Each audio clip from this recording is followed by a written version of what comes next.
Welcome to another episode of Paranormal, the New Normal. I'm your host, as always, Jeremy, trying to bring a little normalcy to this world, which most days is impossible. My guest tonight, though, Ray, been looking forward to having him for a long time since we were on a group show about a month ago, and he was an interesting person. And I wanted to get him on here to talk about his life. My guest is Bill Bryan from Empty Casket Paranormal and from the Get Haunted Network. And I am good friends with the Get Haunted Network as well. So this will be a fun meeting, basically. So, Bill, how you doing today? Oh, pretty good, Jeremy. Thanks for having me on. Oh, my pleasure. Anytime I get to have a paranormal investigator on here, I am always more than willing. So brings a nice balance to all the psychics and mediums I get as well. So it's a good Oh, to have yeah, a balance on the show. definitely. So so the first question I always ask everybody is, how did you get into the paranormal? Where did it start? Well, I guess my first paranormal experience was the house I grew up in. I saw, well, what I remember is seeing a full bodied apparition walk through my yard and into the house where there wasn't a door. But my brother and sister had a lot of different experiences in the house. But I really got into the paranormal when I was in college. That's about the time that Ghost Hunters came out. And so me and my friends, being engineering students, we had access to a lot of equipment. So we kind of formed our own little ghost hunting group, went around, did some local stuff, went to Gettysburg and Centralia, Pennsylvania, and had a lot of fun doing it. And then after a handful of investigations, they were done with it and ready to move on to something else. But I was completely bit by the bug, and over the years would get out and investigate as often as I could, which really wasn't as often as I wanted to. Uh, but once my brother got out of the army, me and him started making it a habit of going to Gettysburg every year. And while we were there, we would ghost hunt. So started doing that more. And then I met my fiance, and about 2 months into our relationship, we went to Gettysburg, had an amazing ghost hunt while we were there, and decided we need to do this all the time. And that's when we started Empty Casket Paranormal. And about 9 months after that, we met Rob Stakowitz, who owns Get Haunted, and I started working for him.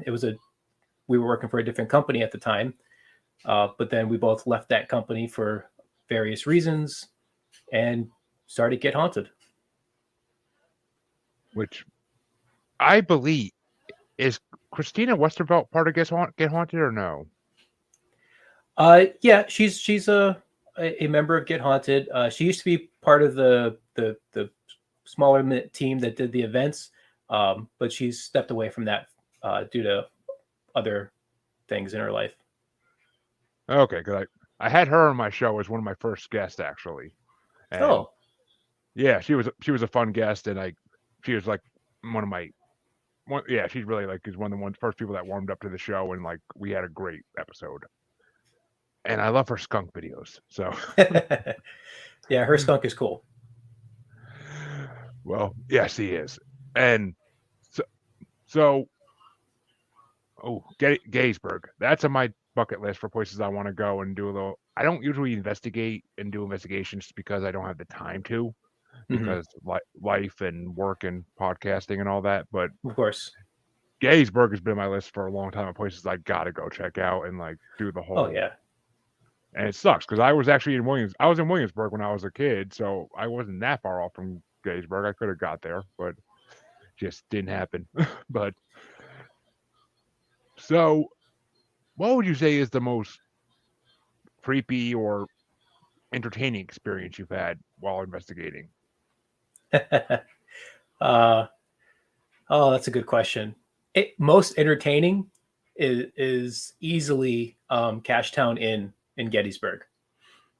We did an event there back in May, and it was a crazy event with lots of activity. It was a lot of fun.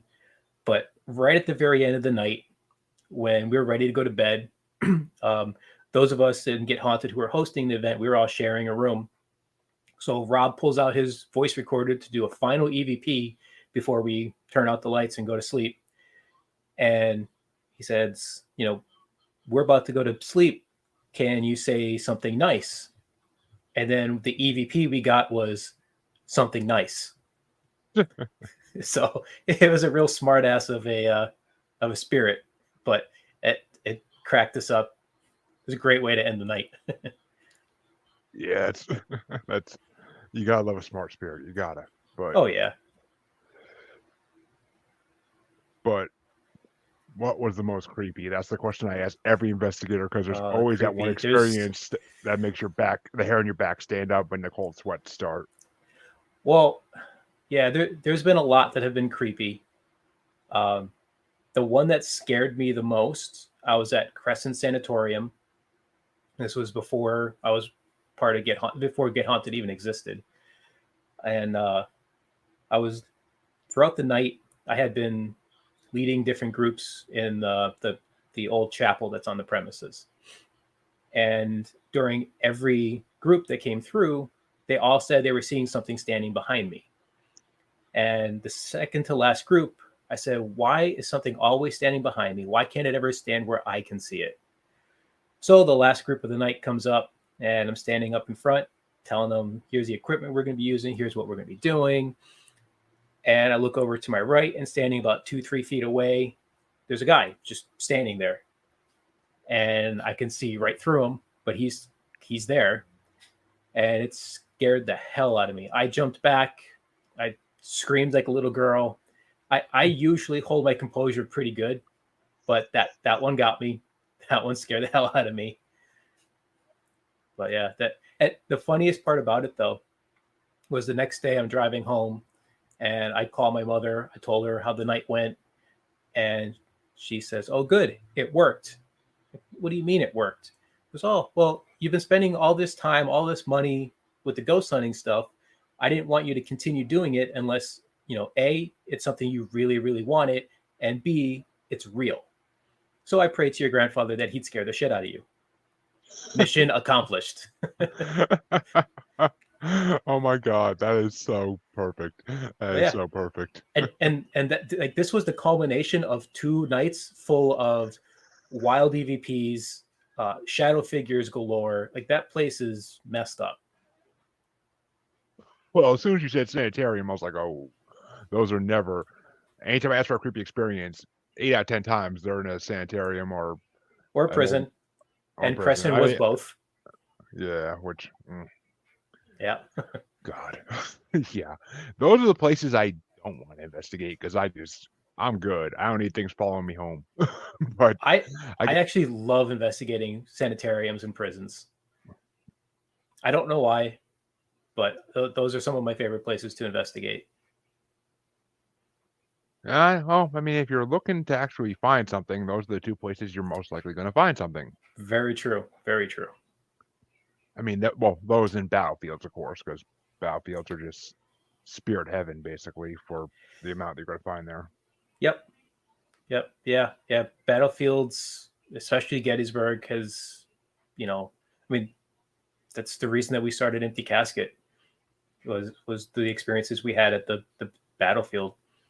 When I went there with Tanya, my fiance, she, it was the first time we had done the Estes method, and that completely blew our minds. It was the first time we had a piece of equipment that I had built. It was my very first REM pod, which I finished the night before, and I didn't have anything to put it in, so it was just in Tupperware. But now my REM pods comes in all different kinds of things. I actually have some here. My coffin pods. I got these doll head REM pods, but it all started with Tupperware. That's awesome. Those are actually pretty cool. But yeah, I'm a big fan of the memorabilia. I got so much of it from Cryptic Crate. It's not even funny. my book collection is freaking huge because of Cryptic Crate, but I never get time to read. That's the part that sucks. But yeah, I have my bookshelf sitting right over there, and I've read maybe a third of what's on there. yeah, that's life when you get older, unfortunately. But Yep. so, do you guys ever do investigations for anything more physical in nature, or hairy in nature?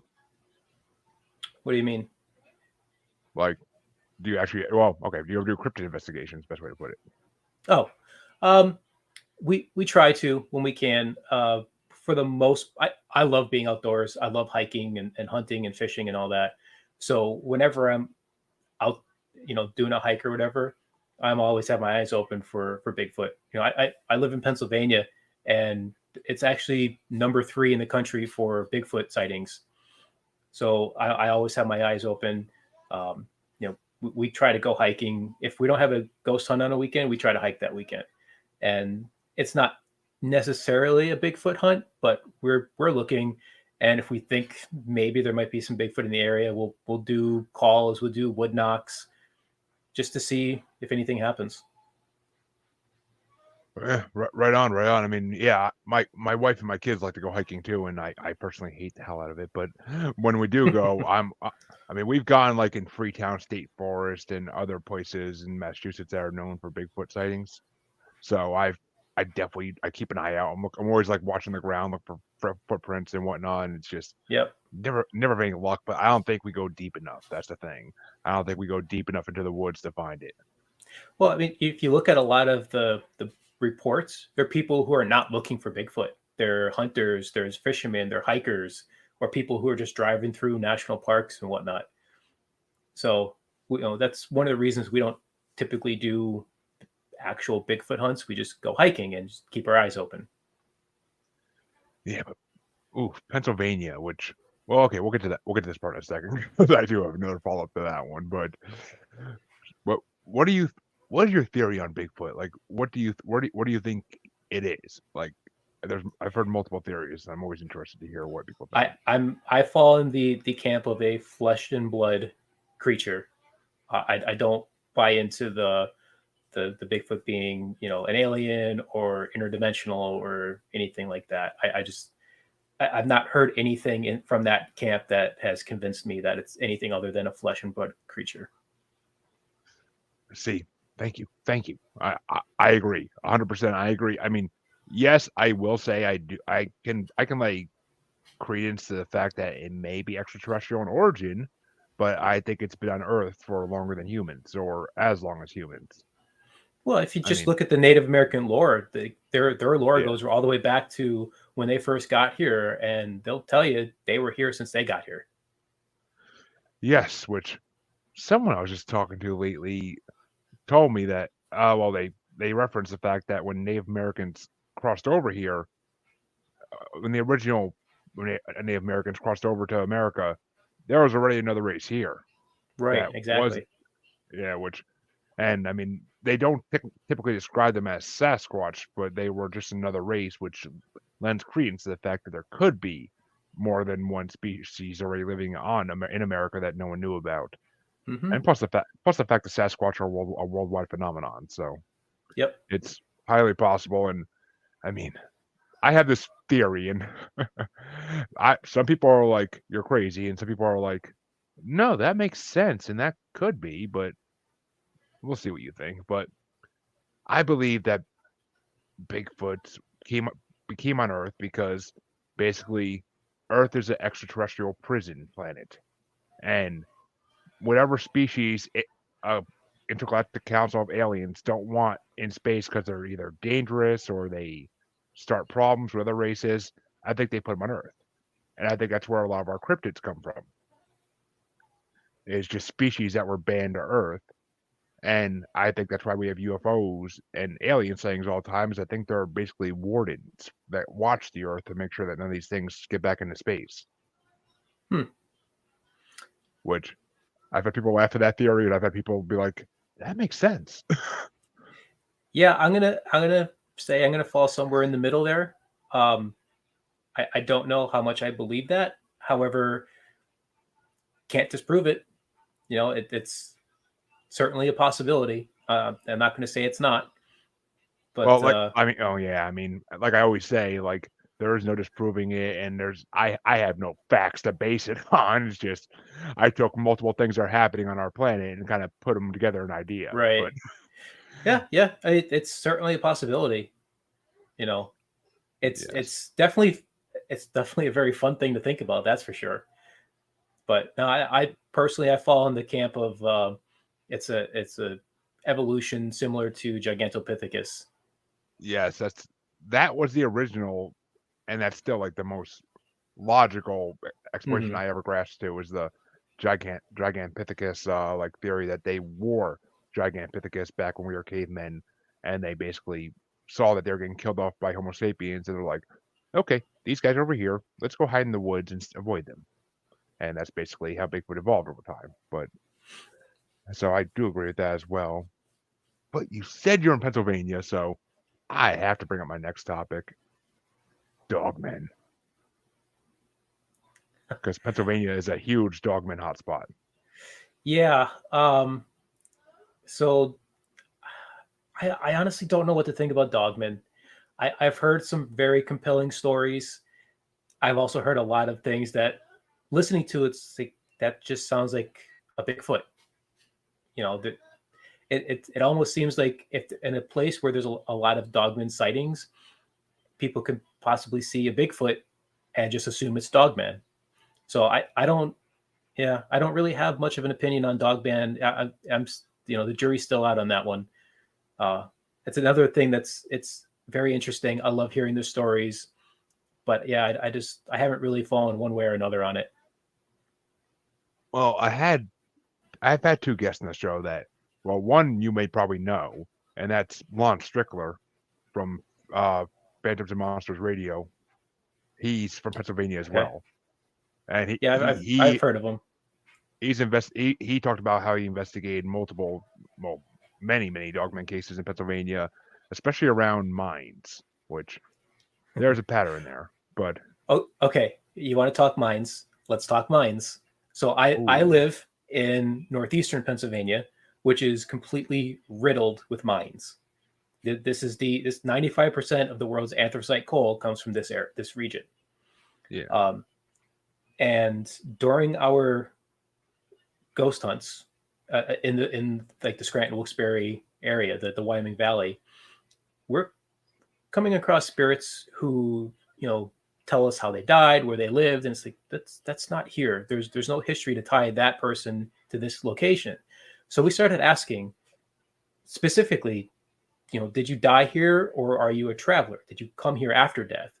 And a lot of times we're getting answers such as, yes, I'm a traveler, or I came here recently. And so we started asking, how did you get here? I traveled through the mines.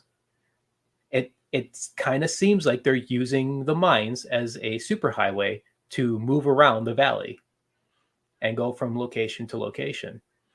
And every weird thing that happens in this area seems to be tied to the mines. And then you have like missing 411 and Bigfoot cases. They're always tied to mines, cave systems, and we got a lot of both. Another weird thing is this area has a very large number of Vietnam vets, and a lot of them, they just go up into the woods and disappear. They're not missing; like they're purposely going up there to get away from everything.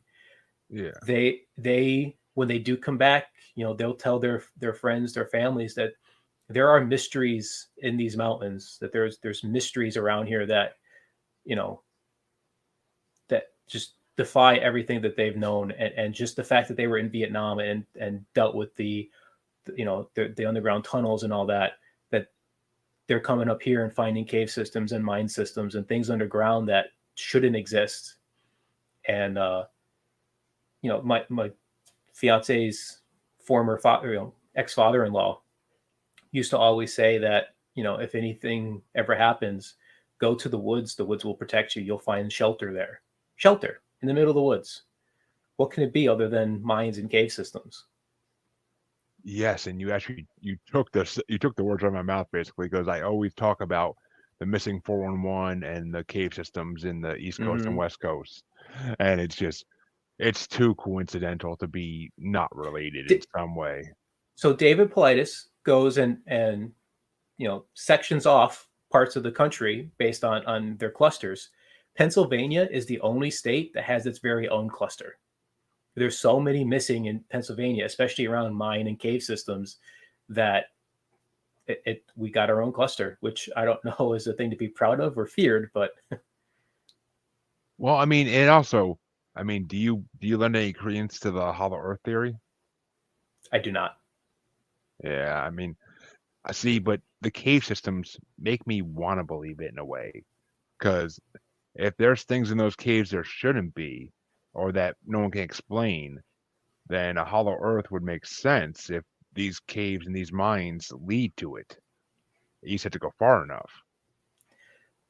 Maybe I so my education and background is in physics and engineering, so hollow earth theory is a little hard for me to bite into. Yeah, But there's definitely large underground caverns, mines. There's things underground that there's tons of things underground that we don't know about for sure. So, who knows what could be under there? I mean, you got the Kelly Hopkinsville goblins that reportedly came under. Well, they came down on a spaceship, but there's yeah, other stories of goblins in places like Hellier, and yeah. there's a couple other places in Kentucky and that area, and it's all, they came out of the mines, they came out of the caves, the caverns. So, yeah, And I it's mean, and I mean, that's one thing I always say about dogmen too, is because everybody always is like, well, where are they then? Like, why can't people find them? And I mean, it's the same question they asked about Bigfoot, but I mean, with dogmen, I'm like, they're probably hiding in caves. Like, they're probably hiding in the caves that they come from, and they probably just come out to get food every once in a while, or to. or uh, the one thing that I prefer to think about with dogmen is they're not dogmen, they're werewolves. That would make me much happier if they were werewolves. I guess. I mean, I technically hate the word werewolf because I think it. My theory is that dogmen have existed since as long as Bigfoots have, and that werewolves just became a word because that's what people were calling dogmen when they saw them because they would only see them on full moons for some reason or around full moons. Well, technically, the word werewolf, is a wolf that turns into a monster. So if it's a man that turns into a monster, the right term is wolfman. Yeah, It was 1930s, 1940s Hollywood that mixed the two up. But makes sense. yeah, Makes sense. I can see Hollywood. I can see Hollywood doing that easily. oh yeah, But easy. because we actually just on my other show I do that's a discussion show. We just did an episode on dogmen, and like I, of course, had to cover the Beast of Bray Road and the Beast of the Land Between the Lakes because those are my Yeah. two favorite. But The, the Land Between the Lakes one, that's the one that I can't. That's the one that made me a believer in dogmen. That one right there, because I'm not familiar with that one, but the Beast of Bray Road is the one that makes me think maybe there might be something to this. Because that up until that one, um, I was dead set on, yeah, dogmen aren't a real thing. It was the Beast of Bray Road that made me think, maybe, maybe. well, there's a website. It's North American Dogmen. Oh my God, what do I, NADP. It's North American Dogmen. Why do I always forget the P? But it's NADP. It's if you Google it, it'll come up. I'm actually having one of their regional directors, DA Roberts, come on, and if you go to that site, there is a map on there of dogman sightings. Mm-hmm. Even if 80%, just give it a good logical number, is made up stories or just people reporting false things or mistaken for Bigfoot, whatever. The 20% that are left is still enough to make me not want to go in the woods at night. Like, that's the way I see it. Yeah. So I don't like going in the woods at night. Well, I've yeah. spent my entire life hiking, hunting, camping, fishing, and so I'm in the woods at night a lot. It scares the hell out of me. I, Haunted houses, I'm fine with. The woods during the day don't bother me. At night, not a big fan. Creeps me Yeah, out.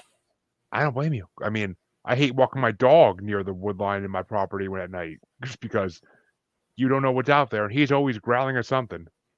Or she Yeah, is. I Sorry. you know it's not even something paranormal that frightens me the most though, because I've been in the woods and came across people that should not have been there, who, on private property, and find people living in the woods, a mile in on private property. They're not supposed to be there, or people in the middle of the woods where I've hiked 3 miles to get there, and they're dressed in, like suit and blazer. And it's just things that didn't make sense. Like, why the hell are you here? But that kind of creeps me out, because especially at night, there's so many places to hide. You never know what's there. Yeah. The woods creep me out. And since you said you don't know about it, the Beast of the Lamb Between the Lakes is in a place in Wisconsin called the Lamb Between the Lakes. It's basically like a decent sized island in between two lakes, and it's huge. It's very wooded area, but there have been reports of years of some creature there and it got really famous at one point because there was a family up there in an RV on vacation, and basically they got found a couple days after this happened, and the camper was torn apart, blood everywhere. The parents were dead, and they found uh, I think it was either half or 3/4 of the little girl up in a tree. Wow. And I mean, people said for years, "Oh, it was just a serial killer." I'm sorry, serial killers are not throwing a little girl's body in the tree. I mean, that's just no serial killer is going to go through that work. No. So, I mean, it's just and experienced hunters in that area will not go to the Land Between the Lakes. They refuse to go there. And when the novice hunters go there because they don't know any better, they say, "I'm not scared."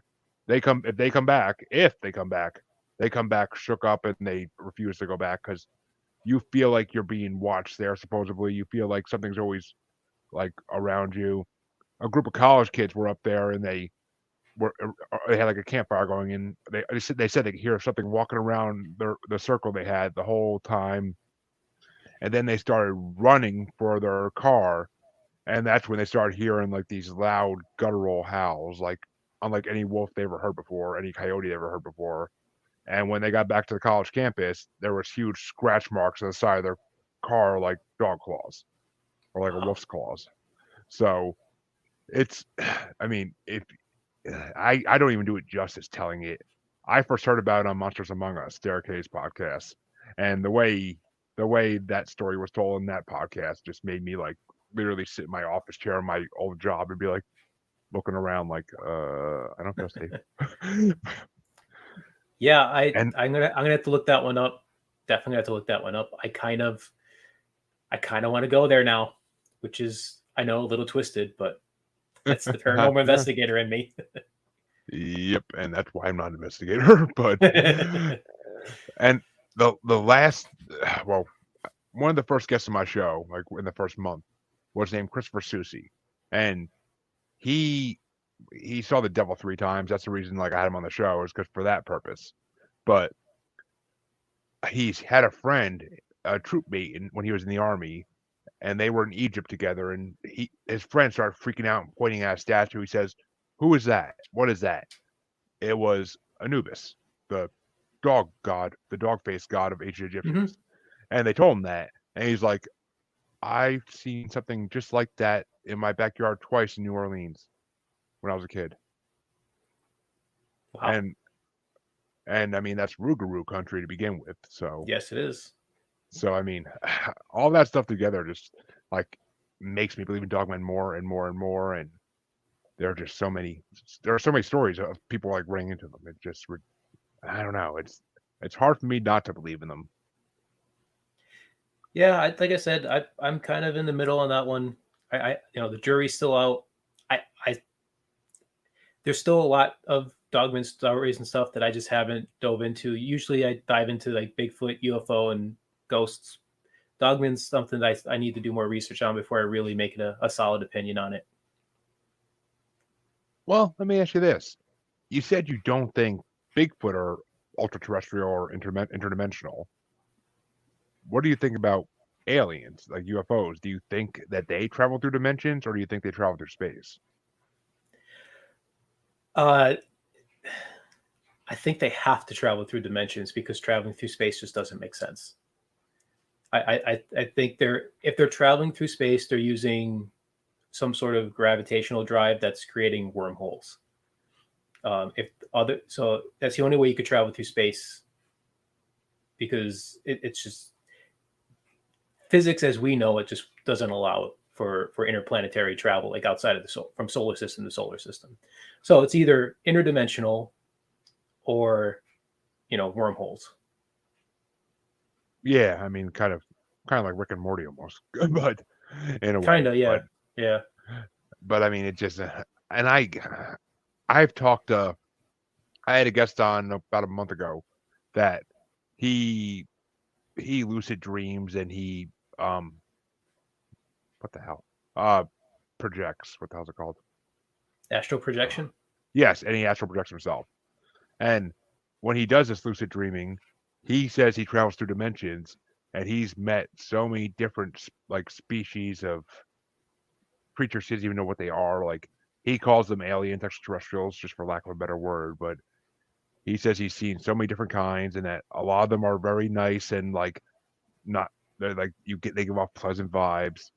But he Mm-hmm. says he's run into a few in different dimensions that are scary, like giant ones, just ones that seem like they don't want to be friends, like ones that give off horrible vibes, and you just get full fear when you run into them. So I don't know. I mean, interdimensional alien travel makes sense to me, though. It does. I It's, definitely think there's. I don't fall in that it's either one or the other. I think we got both going on, and it yeah, depends on which ones we're talking about, whether they're wormholes or interdimensional. But I agree because I mean, I think grays are just wormholes because they've been coming to Earth for so long that, and they're yeah, seen, and their UFOs are usually seen yeah, coming from space. and I think the Greys are also not a species in and of themselves. I think they're more like a worker bee, because they're Yeah, they're often seen with taller versions of the Greys, and and what was the other like almost like an insect type alien tends to be with them as well. If you listen to people like Terry Lovelace yeah. and there was another one I just heard recently. I can't remember the guy's name. It'll come to me. But yeah, one thing I find really interesting is the connection between aliens and the paranormal, because it seems like a lot of the places that we go investigate, there tends to be a alien presence there. A couple examples of that: the Shanley Hotel. Yes. There's reports of a gray triangle that kind of appears from time to time.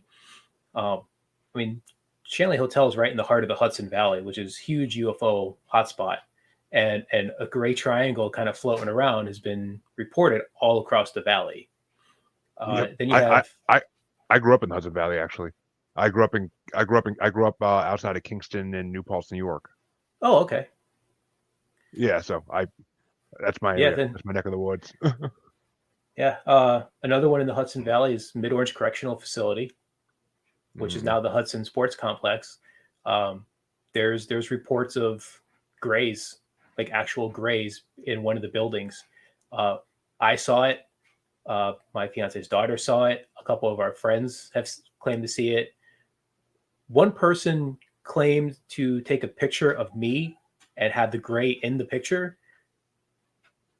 I never seen the picture. They were supposed to send it to me. They never sent it to me. So I don't know what came of that. That was the claim though. But yeah, huh. I've seen that gray. And then we were investigating a local cemetery in 40 Fort, Pennsylvania. We were doing the Estes method. My fiance Tanya was the one under with the headphones and the blindfold on. We're asking questions. We're at a memorial for a family, an entire family that was killed in a theater fire. Okay. So we're speaking with the family. I actually had a stuffed rabbit with me that night that had a K2 in it, and the one child spirit named the rabbit Mr. Mooney. So that's been the rabbit's name ever since. But after about 20 minutes, 30 minutes of investigating it and getting a lot of good responses, the whole atmosphere shifted. And I just hear Tanya say, uh, we've been watching you. We'll bring you up, which made me immediately think of aliens. So I went to kind of pull her out. And as I'm walking up to her, she says, they keep showing me a lake. They're showing me a lake. So I tap her shoulder. She takes the headphones off, the blindfolds off, and she's crying hysterically. I'm like, what's the matter? She goes, I just saw a goddamn gray. Like, what do you mean you saw a gray? She goes, I opened my eyes with the blindfold still on, and out of the darkness stepped up a gray. And it was the gray who said, we've been watching you and we'll bring you up.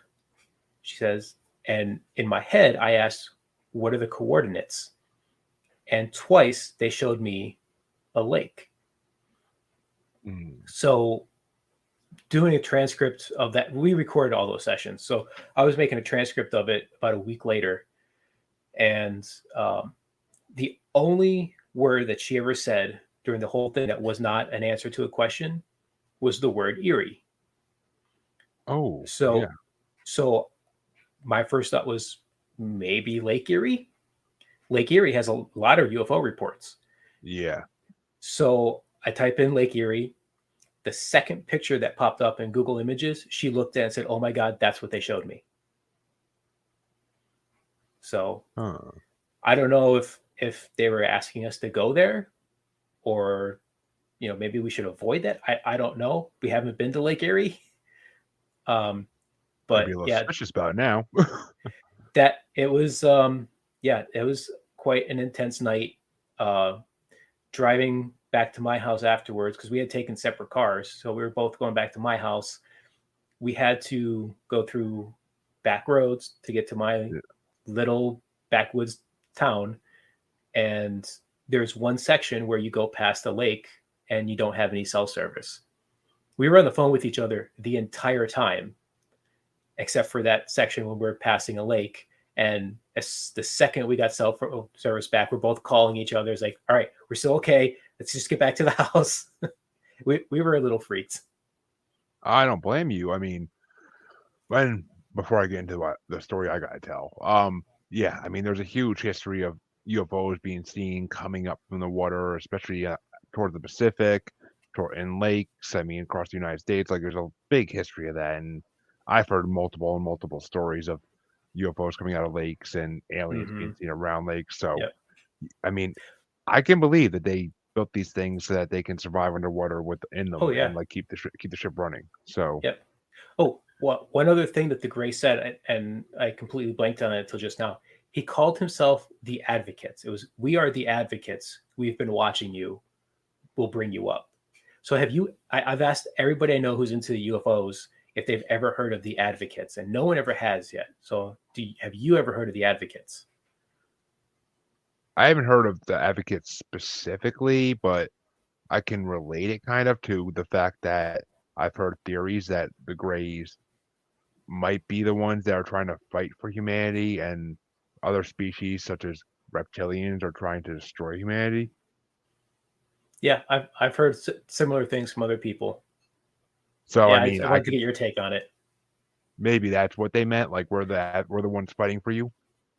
But Could I've be. also heard other theories that Greys are not nice and that they're not trying to be nice to humans. They're trying to figure out the best way to destroy us. I've heard theories about that too. So I mean, if you played Destroy All Humans when you were a kid, I mean, you kind of get that feeling from Crypto, but Yeah, yeah, sometimes.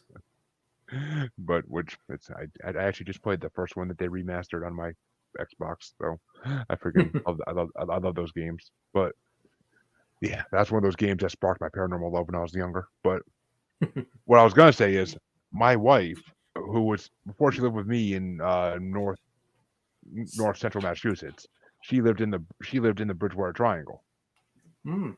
and she believes that she's been abducted her whole life because when they were kids, her and her sister shared a room, and her sister would tell her the next morning many times, like, "Where did you go last night? Like, I woke up and you weren't in bed like at 2, 3 in the morning," and I looked all over the house for you. I couldn't find you. And like they're little kids, so they're not gonna be outside or anything.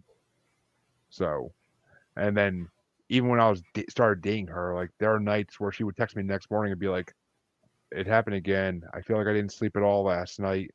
So I ended up buying her a camera, like a motion sensor camera for her room to keep an eye on the kids and for this purpose as well. In my own mind, it was for this purpose. Hmm. and the one night she the camera caught something outside her window, which she had a second floor room, and there's no easy way to access the roof. Like you'd have to have a ladder or something. And there's this shadowy blackish figure. It looks huge. She said, "I can't. I never saw the video because we never paid. I never paid for the subscription, so it only saves videos like for like 24 hours and deletes them. Mm. But but this figure like walks towards her bedroom window, and then right when it gets close, the camera goes staticky. Oh. And then that next morning, she said like, I saw something weird in the camera when I woke up this morning, and I feel like I didn't sleep last night. So, and I've seen UFOs at that house. Like we were walking in from the backyard one night when it was getting dark in the summer, and my son says to me as we're getting close to the door, he's like, "Dad, why are those stars moving?" I'm like, and I probably was drinking that day because I'm like, "What the hell are you talking about? Stars don't move." And I'm looking up like, "Oh, maybe they do." And 7 to 9, I don't remember the exact number, but 7 to 9 star-shaped objects all moving in one direction at the same speed in like a cluster formation almost. Like What I was it, like a cluster or a straight line? it was like a cluster. It was like a cluster because it was like one line of like three or four, and then like there was like some on the side that looked like they're flanking the other ones, like kind of like protecting them almost. All right, yeah, So because the Starlink satellites, when you see those, it's like 5 or 7 moving very quickly across the sky, but they're all in a straight line. yeah, And this, yeah, this Elon Musk is pissing people off with those things because yeah, a lot I've of people look at them and be like, "Oh, look, a UFO." And think, "Nope, that's Starlink." But even astronomers are getting upset with them because they're getting in the way of their telescopes and that. But yes, which I I mean, actually you're not the first person to mention that when I brought the story up, but it wasn't a straight line. I know I can remember that clear as day. It was like a loose, like almost formation of what looked but like stars, but they're all moving at the same speed. And yeah, definitely not Starlink then. yeah, and I mean, it's the Bridgewater Triangle, so it's known for aliens among many, Hmm. many, many other paranormal activities. So, Oh yeah, I mean, that yeah, house was I built on a Native American burial ground, so yeah, that house is creepy as hell. yeah I know a guy that's up that way. I'm gonna butcher the pronunciation of his last name. It's Craig Craig Lefevre Lafife Lef- um, Lefair, Lefevre. Lefevre, I think. Yeah, yeah, yeah. Why Psychic do medium and UFO experiencer. Yeah, he's an interesting fella for sure. why do I feel like I know? Oh, He's been on quite a few podcasts, and that's actually in the how I met him. A friend of mine had a podcast that had him on, and there's a few things he said that just kind of resonated with me, and so I got in touch with him, and we've had a few chats. yeah, I I knew a kid with that last name, and where I grew up in New York, but I'm sure in that area it's a common last name to some degree. But it's definitely not the same person because this kid was my brother's age, so he's still younger than me at this point. I'm pretty sure the person you're talking about is probably older than me even. So Yeah, I would imagine, I think he's in his 40s, I believe. yeah, then he'd be a decade older than me. So yeah, maybe related. Who knows? But yeah. So I mean, and yeah, that house was built on a Native American burial ground, as her grandfather found out eventually once the original owners moved out after like 2 years of building it. Hmm. And he bought it, and like no one knew why they moved out so fast, but he soon found out because everybody that lived in that house has seen and sensed things. Like they all have their own stories to tell, but they'll never come on my podcast, and that's what drives me nuts. But but yeah, I Yeah. mean So some it's people just want to ignore it and hope it goes away. yeah, not in that house, and nothing goes away in that house, that's for sure. I mean, my wife said like she's seen like in the middle of the day, like she watched a shadow person stomp down the stairs. If you turn off the lights in the bedroom she lived in when I met her, like her and her two sisters both say the same thing because they all had that bedroom at separate times. And if you turn off all the lights at night, it looks like there's a shadowy figure on the ceiling with like three glowing orbs in like an outstretched hand. Wow. So I don't know, but I don't know. I mean, I'm thinking it's like a medicine man or like a medicine man gone bad, but or Could be. probably just pissed off after what the white men did to that tribe. But I would don't blame them. But well, we were talking about cave systems a while back, and this is actually something else that my wife saw in the backyard of that house one day. What do you think about the rakes or the pale crawlers? Um, yeah, that's another one that I'm not fully convinced on. I'm open to the existence of it, but I haven't seen enough credible stories that have convinced me. Um, Part of the reason for that is that there's not many stories prior to creepypastas of them. Mm, And those that do exist that predate the creepypastas are questionable at best. yeah, I And mean, so I'm kind of, yeah, I'm leaning more towards not so much believing in that stuff, but open to the possibility. well, I mean, the way my wife saw one in her backyard when she was in the bathroom after the kids went to bed one night. She was in the bathroom window smoking a cigarette like always, and she looked out in her backyard, and this white humanoid type thing came out of the woods behind their house, and it was just stumbling around the yard for a while, and eventually it went back in to the woods, just stumbled back into the woods. I mean, they seem like, from what I've heard about them and from what my wife said, they look like they're like mindless. They look like they're just staggering around, not sure what they're doing. Like there's So there are stories I've heard in the Bridgewater area, um, similar to that, but they're stories of puckwudgies. yes, I the little Ewok like creatures. Yeah, Yeah, they that's like basically the North American Fae. hmm yeah. I mean, I love I love puckwudgies. I love the stories about them, and I would love to meet one in daylight, but don't want to meet one at moonlight because that seems creepy. But and from what I've heard, that good things don't happen if you meet them during the night. But because there's a famous story that was on Derek Hayes talked about it Monsters Among Us, but it was about a guy walking his dog down in that area, and he ran into one, and the like it seemed to be like wanting to hurt the dog. Hmm. So I mean, yeah, every time I think of puckwudgies, I always call them like little Ewoks, but that's what everybody describes them as looking like that kind of. But I mean, but they look different than these pale crawlers people described. I mean, there's a famous video on YouTube of a pale crawler, and but my wife took a video of the one in her backyard too. But same as the YouTube video, the screen in the window makes it hard to really see anything besides like some white-ish figure moving around. Right, yeah. That So I makes it mean, tough. but like it was just like she was so creeped out when it happened because that thing was just walking around the backyard, and she's like messaging me on Facebook like, I don't know what to do. I'm like, you're in the house. If it's just staggering around the backyard mindlessly like they're supposed to, like these things are supposed to do, just stay in the house. You're safe. But they've also said though, like multiple of them in the house, like they lost power one night, and like the whole neighborhood, the whole area lost power, and they heard something running around their house faster than any known animal would be running around the house, and it was just running in circles around the house constantly for a good half hour, 45 minutes. Wow. And like they were all dead scared, like they were running around locking all the doors, locking all the windows, like just in case. Like they had no idea what it was. Like no coyote, no fish or cat is gonna like run around a house like that for no reason for that long. Right, yeah. Yeah, So definitely it's not. and the fact that the power went out at the same time was kind of creepy. Oh yeah. Yeah, power going out can definitely, you know, help the creep factor a lot. And plus, I mean, it's a that whole area is just famous for that stuff. But have you? All right, I like to test everybody with this that's in the cryptids because see if they heard of this. Have you heard of mirrored men? I've heard of them. Yes. I'm not very familiar with them, but I have heard of them. Okay, well, you're one of the few that on my show that's been on my show that has heard them before I mentioned them.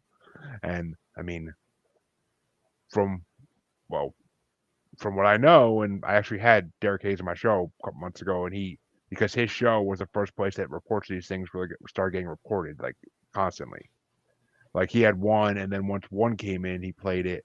He ended up doing a whole episode dedicated to calls about them because so many started flying in from people who were like, "Oh my god, I saw the same thing when I was a kid," and it's I mean, you know what? You know, it's usually three humanoid figures walking together or Hmm. somewhere together, and they're all in synchronization. Like they all move the exact same movement at the exact same time, and there's Yep. lost time. There's lost time that accompanies seeing them usually. Yep. Yeah, I think I first heard of them. I think they were mentioned on, I believe it was Astonishing Legends podcast. I think they had an episode where they brought them up at one point. Possibly. I mean, those guys have been around for a long time. I know that. Yeah. I actually have never listened to their podcast because there's so many episodes. It would take me so long to catch up, and I'm one of those people that has to start something from the beginning. I can't start like at the current episode. I have to go to the I, beginning. yeah, I started listening to them and started jumping around, and after about a couple months of jumping around, I just said, all right, I'm just going to start at the beginning, just listen to all of them because they're all good. But yeah, I they have a 6-part 13-hour series on the Patterson Gimlin film. Ooh, I started that series not believing in Bigfoot, thinking that it was completely a hoax.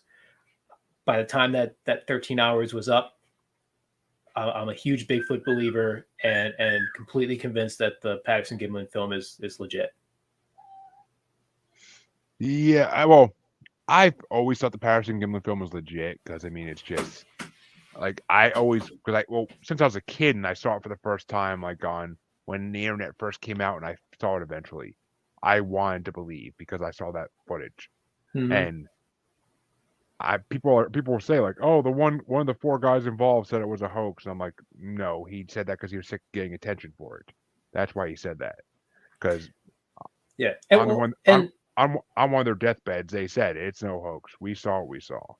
yeah, yeah. Gimlin is still alive. Patterson is dead, but Patterson, like he they were there so that he can film a documentary on Bigfoot, and then they just happened to come across an actual Bigfoot. So the fact that he had a Bigfoot costume made and that he had somebody lined up who was supposed to dress, well, yeah, because they were going to do dramatizations for his documentary, and then they came Yep. across an actual Bigfoot. But what I like about what Astonishing Legends did is that they really dived into it. They gave looked at every theory about it, both for and against, dug into it, tore them all apart, and to see what was left standing at the end. And at the end, legit is what they came up with, and I was convinced. Yeah, I mean, I've always believed it was real, and I have heard about the guy with the Bigfoot suit that was supposed to be in the movie too, but Yeah, it's just I always believed it was real. I mean, I always wanted to believe when I was younger, and as I got older, I couldn't find flaws in it that made me not believe. And I've heard so many different podcasts talk about it in so many different ways. Like mm-hmm. it's a big topic among paranormal people, whether it's Oh real yeah, or fake. oh yeah, It's one of the most debate. I've had so many debates on this show about that film. Like people try and tell me it's faked. I'm like, no, it's not. I mean, and even the costume they had, you couldn't fake that kind of. You couldn't make a costume that looked as realistic as the one they caught on camera, like back in those even days. today, you can't make one that looks that good. Yeah, I mean, they still. There's been a lot of special effects guys who have watched it and said it has to be real because we can't make something that good. You could see the Yeah, muscles moving underneath the skin. yep, you can, I mean, it's just, and yet people want to not believe in them. I just don't get it. I don't get it. But all right. I think we'll do one more paranormal creature, and then we'll wrap this up. But All right. well, let me ask first. Do you have a favorite paranormal creature we haven't talked about yet? A favorite that we haven't talked about yet would probably have to be Mothman. Oh, good choice. Good choice. So everybody knows. Well, anybody who listens to my podcast knows who Mothman is because I've talked about him multiple times, and I actually had I had a Mothman encounter on my show named Alan Rawls, who saw him in the '90s in Bear, Massachusetts. Hmm. So, and that I saw he, and I mean, I think he's telling the truth because when I was talking to him, he looked like he was, like his eyes said he's telling the truth that he saw what he saw. Mm-hmm. But I won't give that away. I'm not gonna tell that story here because I want people to listen to the episode because it's a damn good episode. But I'll have to check that one out. Mothman, that's one of the ones that I believe in Mothman, but I can't explain what it is. Yep. Nope. I don't even attempt to try to explain that one. And the thing that I really like about it is that the West Virginia Point Pleasant story is so Yes. much more than just Mothman. You got injured colds, you have UFO flap, you have a whole bunch of just tons of weird stuff going on. That whole story is just amazing. Even if it's not real, it's an amazing story. Yeah, it is. I mean, I've watched like Small Time Monsters documentaries on, of course, Mothman Mhm. at Point Pleasant and all that. And see, it's I don't know whether I kind of like. There's a theory that it's an alien, which I can't believe that one. I'm leaning more towards ultra terrestrial. It's something Yeah, more interdimensional. but well, I don't know what you believe, but I mean, a lot of people try to say it's a demon or an angel as well. Like they try to say it's like either a forebearer of doom or it's a bringer of doom. I think it's more of the forebearer than a bringer. I think it's more of a warning that, hey, keep an eye out, something's going to happen. Yeah, I mean that is always the kind of the way I went too. I mean, even though the bringer of doom, I can see why people think that because it is always in the wrong place at the wrong time. So Yeah, if people, I mean, people but could actually someone who's trying to scapegoat it. warn you is going to be there too at that time. Exactly. I mean, the bridge collapsing in Point Pleasant, the seeing it in Chernobyl like a couple days before the nuclear explosion. So the Chernobyl one's not real. That was made up by Rich Haddam, who wrote the Mothman prophecies. He's fully admitted that he made that up for the movie and that he never read that anywhere. But most people Really? most people who know about it will quote the movie and it's like, yeah, no, that he made that up for the movie just to make it a little bit more sensationalized. But See, he'll fully admit to that too. see, I've never seen the movie, but yet I still heard about that theory. Yeah, it gets put out there a lot. There was a couple other sightings that he made up for the movie, and I don't remember what they are off the top of my head. But yeah, when you see a lot of people will lump them all together because they'll see the movie, they won't do their research and just assume that the movie's telling the whole thing. But yeah, he's a huge fan of the Mothman, but he had to make changes to make the movie more interesting. And yeah, that the Chernobyl and two other of the sightings he made up for the movie. Well, I mean, and the fact that it was seen in 2018-19 in Chicago. And it was seen this year in Chicago too. And the There's fact actually that a video of it from this year. yeah, and the fact that Trump actually brought it up in a presidential like he actually said something about it on TV. Like he actually mentioned it like in passing at like an interview or something. Yeah, that's something I would do. If I was president, oh hell yeah, you better believe I'm bringing in everything. Like I would sit there one night and be like, Bigfoot is real. Here's the proof. Dogmen are real. Here's the proof. Because the government has it all. If these things exist, the government has proof of it all. I think they have proof of aliens. I don't think they have proof of the other things. I don't think they care enough for the other things. Well, here's a story I was told recent. Oh, no. Yeah, someone told me the story recently, and I heard it before in different versions. But supposedly during one of the forest fires out west, a Bigfoot came scrambling out of the woods, half burned alive, and an ambulance took it and put it in the ambulance to try to help it as best they could. And they started driving down the road, and supposedly the people driving that ambulance would never heard from them again because people assume that government agents stopped them and took command of it. Yeah, I've heard that story too. Yeah, there was the Micah Hanks program, I think it was that program that just did a whole episode on Sasquatch stories from government employees, like military and government, and that was one of them. Yeah, I mean, there's a lot of people. I mean, there's so many Bigfoot sightings out there over the last 70, 80, 100 years, 200 years even. The Battle of Mm-hmm. Ape Canyon. I mean, Oh there's yeah, just there's so many that like these things have to exist, and because of the Olympic project too, I'm pretty sure that the government does know about them. Because I mean, yeah. small. I had Mark Matsky on here from Small Town Monsters as well, and like we talked about when they went to the Olympic project, and he said like there are all these nests basically lined up in a row on the ground, and they have to be Bigfoot nests because no animal we know about would make a nest like this to sleep in. They're too Yeah. they're too big for any other animal, and bigger animals like bears find caves to stay in. They don't stay in just open area on the grass. Mm-hmm. So I mean, it's just, and he said like, but we had to get special permission to go into this area called the Olympic Project because you're not allowed. Regular citizens are not allowed in there. They're not. Like, it's just so. I mean, stuff like that makes me believe the government truly knows they exist, but they just don't want to panic people.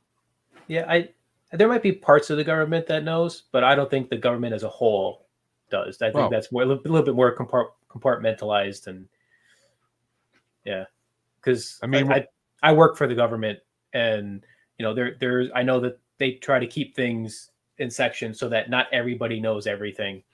So there very well could be that there's aspects of it that know, but I don't think as a whole they know.